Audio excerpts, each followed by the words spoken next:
Hello, welcome back to the reading of the poem of Mankind, written by Maria Valtorta. Volume 4, Chapter 459, Part 3, at Johanna of Chuza's letter from Antioch. What is just is in your heart, Johanna.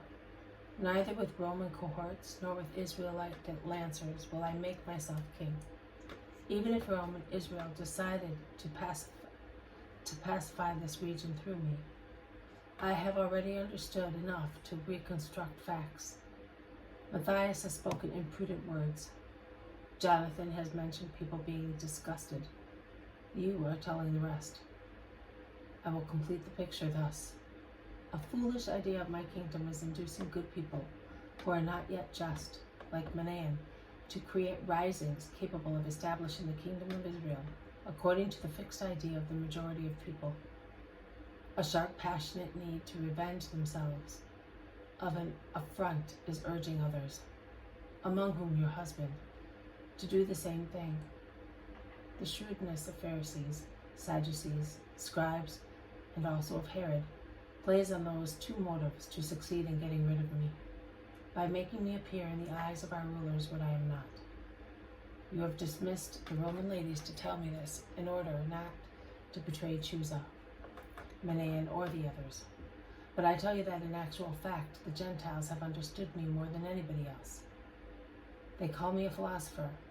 Perhaps they consider me a dreamer, an unrealist, an unhappy man, according to their mentality, which bases everything on violence. But they have understood, at least, they have understood this, that I do not belong to the earth, that my kingdom does not belong to the earth.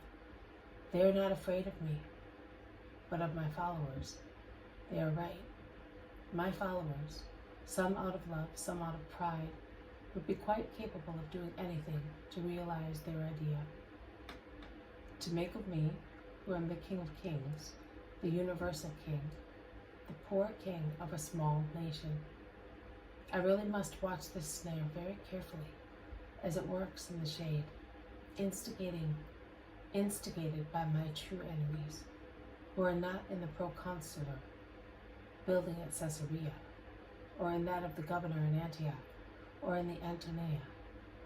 They are under the tefillin, the fringes, and zizit of Jewish garments, and particularly under the wide tefillin and the fluffy zizit attached to the large garments of Pharisees and scribes to prove their even greater compliance with the law. But the law is in hearts, not on garments.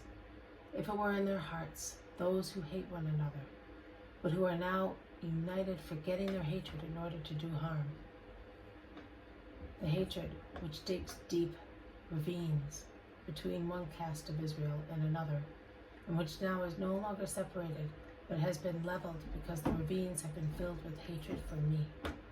If the law were in their hearts, and not hanging or attached to their garments, foreheads, hands, just as a savage wears amulets, shells, bones, beaks of vultures out of superstition, or as ornaments, if this law were in their hearts, if wisdom were not written in the tefillin, but on the fibers of their hearts, they would understand who I am, and that they cannot go against me to destroy me as word and as man.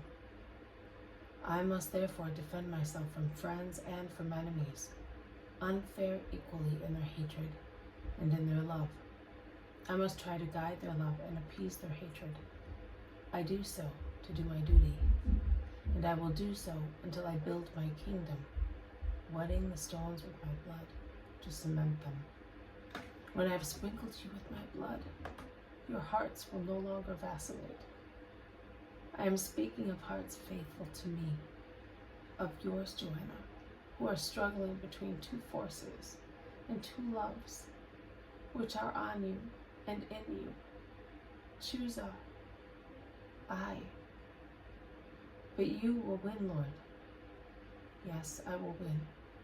But try to save Chuza as well. Love whom I love.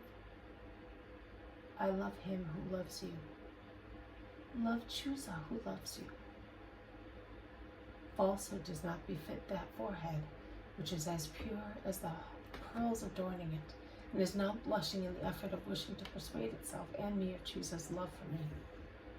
And yet he loves you.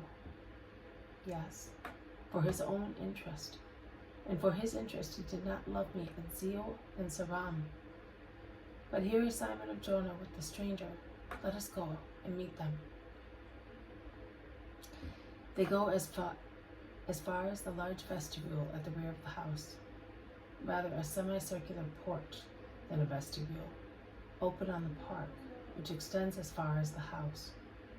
The semicircular vestibule, open on the garden, is adorned with columns, with branches of rose bushes, at present without flowers, and delicate branches of jasmines full of flowers, and with other purple creepers, the names of which I do not know.